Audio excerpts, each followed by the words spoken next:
Nyagange bampita Katumba John aka Katumba Oye. Olunaku olwaleero ekindese nzize wano ku Electoral Commission kufuna mpapula zinzikiriza okwesimbawo ng'omukulembeze w'eggwanga.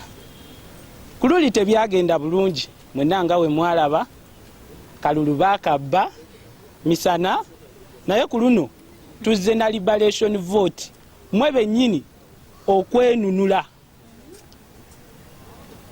Kana akalulu kakwegatta ffenna tulabe nga tukyusa eggwanga lyaffe. Nera ebimu ku bye nasuubiza okukola byalabise nti eggwanga ligenda beera liberated, ligenda bbanga linunuliddwa gwe mugaso ogwatuleese kalulu kano. Nera ekinkomezaawo kulaba nga eggwanga linunulwa okuva mu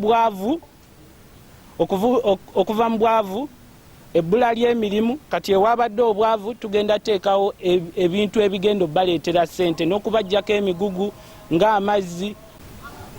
Ebintu bye tukola wano just because babiraga ng'ebyakatemba, teri kyakatemba.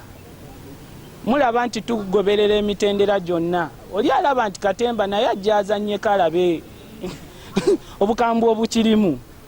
Ono si katemba. Nera omuvubuka wajja n'agamba nti ye alina kyalina ku mutwe, temumugaana, mumuleke, kubanga olaba okuzijjayo kyangu, naye okuzizzaayo wewali kyekyawula abasajja ku balenzi.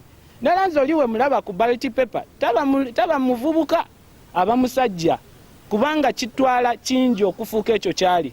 Nera mwe abagamba nti abakatemba mbasekeredde.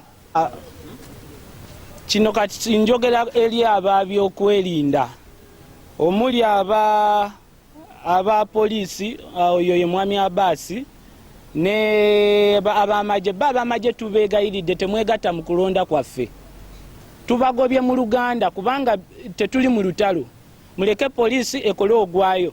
Namwe aba poliisi tubasaba muleme kubeeramu na kyekubiira.